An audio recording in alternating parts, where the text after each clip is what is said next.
Hatsune Miku Logic Paint S, developed and published by Krypton Future Media, released the 18th of March 2021 for $10 in UK and $14 in North America.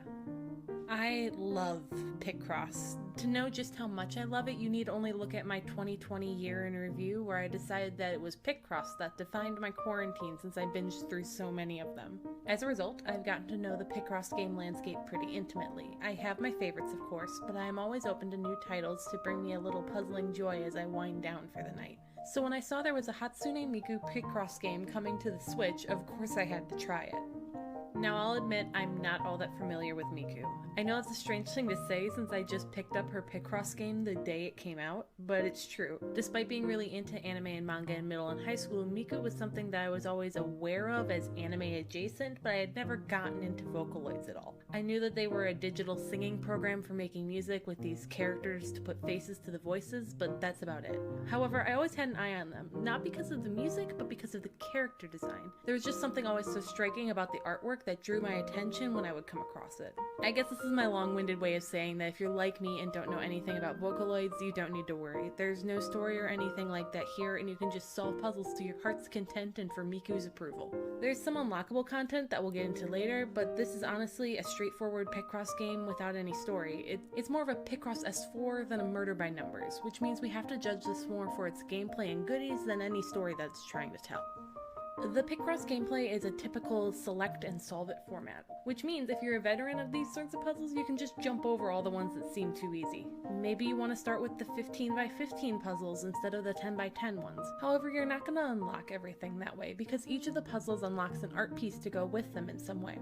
Solve a picture of a snowman, you get a cute image of Miku or one of the other 4 featured Vocaloids that has a snowman somewhere in it. The artwork is all cute, and while I wouldn't say that it was a huge motivator for getting everything solved, it certainly didn't hurt to get as a treat after solving a particularly difficult puzzle. Where the artwork was more motivating were the special puzzles, where you solve small pieces of an image that eventually reveals itself as a full picture. This is great not only for the satisfaction of gradually making something large, but for the way that the images can be much more esoteric and strange compared to the ones that have to make a picture at the end. After doing a little research, it seems that this game is, at least in part, a re-release of the mobile game Miku Logi. I didn't pick up Miku Logi since it's a paid app game and I already have this one. So I can't confirm or deny how much of the content is exactly the same. However, I can attest that there is a lot of content here which I think justifies the price, especially since it's not even breaking the $20 mark. Additionally, looking at reviews on the app, it seems that several people have had trouble with the game losing memory of their progress when they close it, so it might be worth the investment in the Switch version purely for the security of your progress.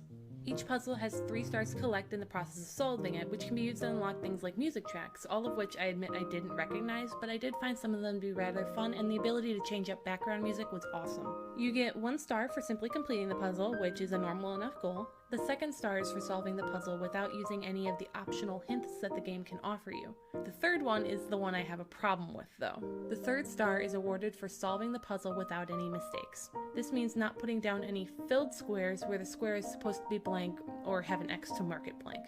Because of this goal, anytime you make a mistake and fill in a square like that, the game will give an audio cue and mark it as an X instead in a different color than the X's that you make. There's no option to turn this off, so I never feel like I can make any mistakes, which I might have to go back to and fix later. This get out of jail free card makes things feel too easy, since I could use it to figure things out if I was stuck at the loss of only 1 star. There's no need to bother with any of the hints the game gives you if you get a free hint every time you screw up, so there's no reason to get below 2 stars on every level. Not to mention you lose that 3rd star even if it was just a mispressed button.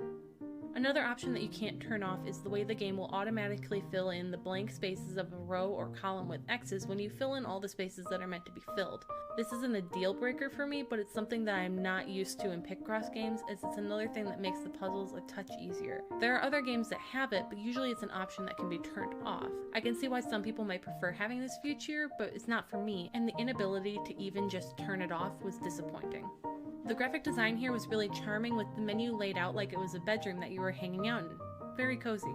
The artwork that you get to see for solving puzzles is also very nice. There's a variety of different art styles and subjects to the art. I'm not going to spend all day looking through the gallery or anything, but it's still a nice touch. Puzzle layout is crisp, clean, and easy to navigate, just the way I like it. Having puzzle sizes segmented into difficulty was greatly appreciated, since it cuts down on the time to get where I need to go if I don't want to scroll through pages of easy puzzles to get to the hard ones I'm working on at the moment. I mentioned earlier that there is unlockable music, and I think that's a great touch as well, allowing anyone who's a fan to select what pieces they would like to hear on loop. I can't speak for how many of the more iconic songs are included, but there's a decent variety, and many have instrumental versions as well if you don't want to have to listen to the lyrics on loop, but like the melody of the song.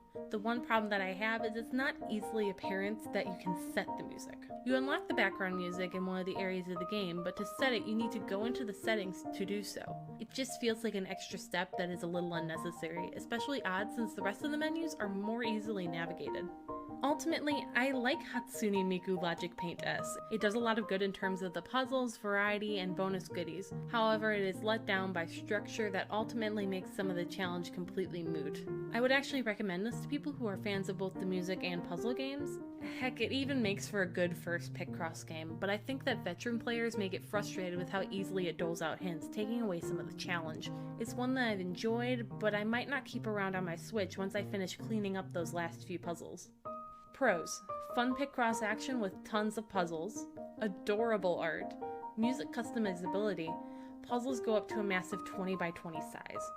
Cons: gives out hints like candy, can feel lacking in challenge for Picross veterans, and some strangeness with setting up customized music.